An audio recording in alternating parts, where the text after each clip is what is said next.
Hello, and welcome back to the third in my series, Too Big for the Bench. You'll remember from my first episode that I opened it up, found almost nothing inside except lots of zinc chromate paint. Warning. Because of that zinc chromate contamination, I had to strip it down to a bare chassis, then strip off all that zinc chromate paint, repaint it, and since I was outside, I decided to do most of the cabinetry work as well. In episode 2, I did a quick review of the circuit in general. Next was even more cleaning of some zinc chromate contamination, and then removing a whole bunch of leftover flux from 60 years ago. Then maybe a little too quick recapping. So this one is in wrong. I put Humpty Dumpty back together again, and then a final shake to get rid of any bugs that might have been left inside.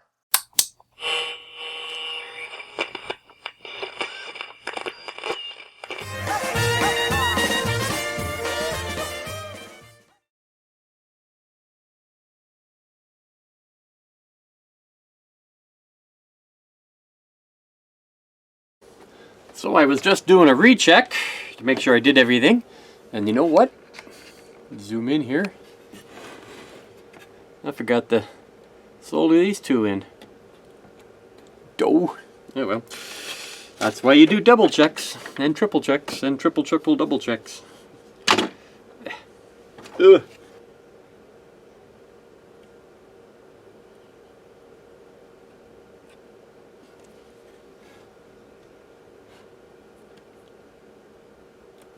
There we go.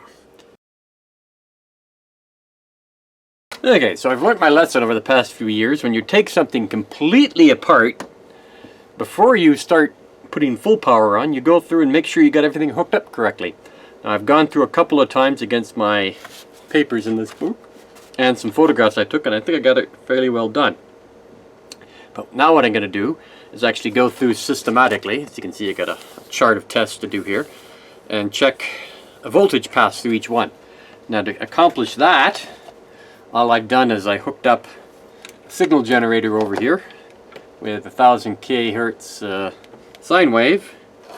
I got the trusty oscilloscope on here, and I just go through each of the different pins on the different valves and check them to see if I can see the sine wave, and I should see that every time I go through and do the test. Valve 1. And of course it's got a spreadsheet. Valve 1. 4 to 5.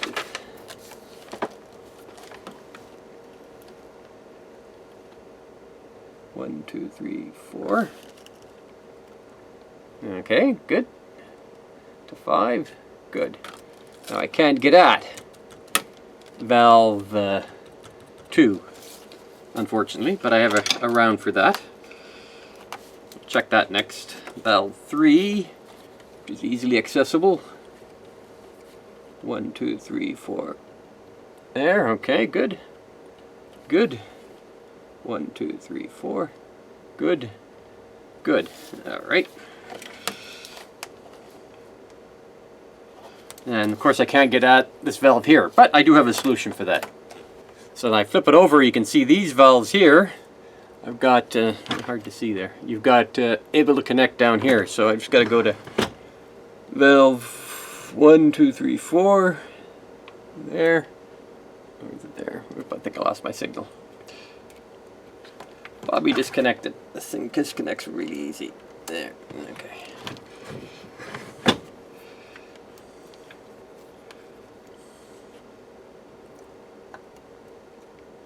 There it is. 4 at 5. Okay, double check on this side. 4, 5. Now, this one, I can't get under there to see, but I do have a solution for that one as well. So the way I get around that is I have something called a tube extender. There you go. These are old, basically giveaways. As you can see here, it says EBY Sales Company. So they give these to radio guys as giveaways. They're actually quite hard to find now, and they're great to have. Make for really easy access to your tubes. It just goes in there like a regular tube, and that goes in there like that. And 1, 2, 3, 4, and 5. Okay. Ah, nothing. And nothing. But why? So, let's go see on the schematic why there might not be any power going to that. Referring to the schematic, the valve in question is V3, and I quickly detected that valve 3 is connected to this circuit here, X3, which is marked on the schematic here and here. My signal generator was hooked up to these 2 points here. Now if I trace out the path of X3 through the circuit, you can quickly see that I never actually get back to my grounding point. All I did was change my ground reference to a convenient spot on the V3 board, and Bob's your uncle. My test passed. This testing technique is perfectly okay when you have a simple series circuit of resistive components like the heaters. Now if we take the right audio channel as an example, everything is fine until we get to here. The valve. The valve, of course, is an active component, meaning it needs power to work. Now it might work if the valve was shorted in some way, but then again the valve would be useless in a real circuit. Now to get around this situation, we hook the active end of the signal from the signal generator to the start of the circuit, and then the ground end of the signal generator to, in this case, pin 1 of valve 4. And now we can test at any point along the circuit path. We can even test off the general circuit path, say here, which is the ground path of the circuit. Our signal should still show up here. Once we're satisfied that our signal's going where it's supposed to go, we move the hot terminal of the signal generator to the output of valve 4, which in this case is pin 9. And of course we connect the ground pin of the signal generator to any convenient ground on the circuit. And then we can probe anywhere along the circuit path to the expected output on pin 3. Now I'm not going to bore you with hours of me going through and doing probing, so let's jump to the next thing I did after I finished all my probing, which in hindsight is where I started adding lots of new problems to this project. So now, just for fun, and only for today, I'm going to see if I can get this actually to power up. I've got it on my variac going through my dim bulb tester, through the isolation transformer. I'll throw the variac on. Dim bulb is on the lowest setting. Throw it on test. Start giving it a little voltage. Won't be able to hear anything, of course. 34 volts. No smoke. 50 volts. Still no smoke.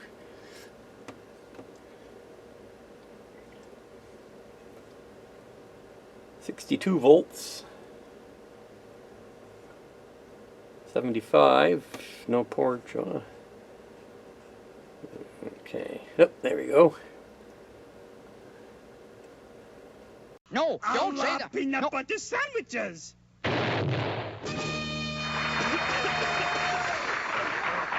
Still paw drawing. Whoa, smoke!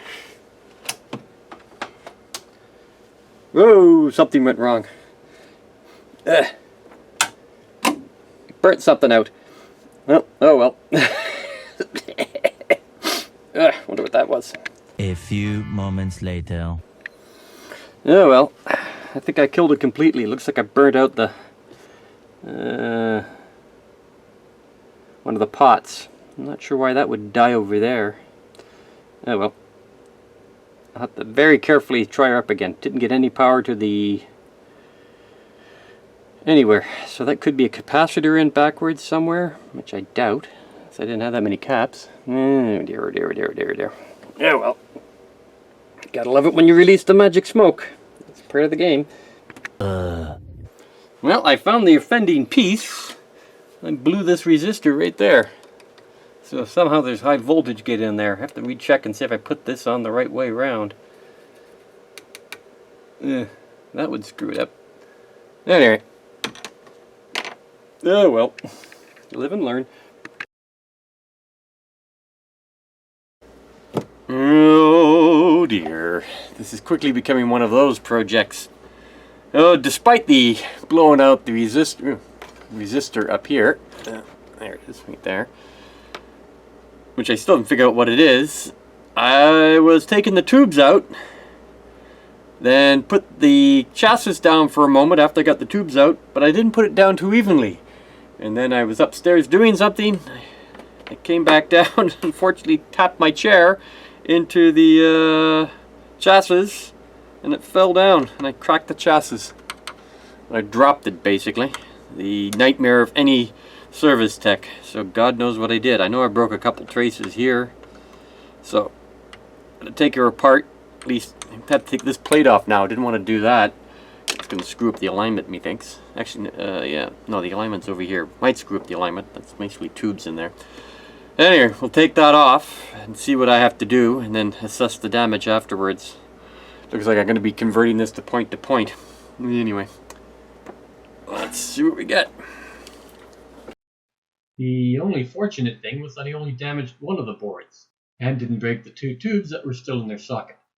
It didn't take long to take it apart and examine the damage, and here's the full damage report. Sorry, just pictures right now. I didn't have the presence of mind at the time to take a detailed video of all the damage I caused. First, there is a major crack along the edge of the circuit board. This resistor was also cracked in half. A minor crack on the right hand side. This IF can was definitely bent over and not in its proper place. And finally, there is a chip in the board near one of the fastening screws. Flipping it over, you can clearly see where the traces broke in here in a number of places. And over in this corner, there were a few broken traces. Fortunately, the damage down near the screw didn't affect any of the traces. Well, that's enough for tonight, and stay tuned for the next episode, where I have to fix all the damage and put it back together yet again, and hopefully successfully this time.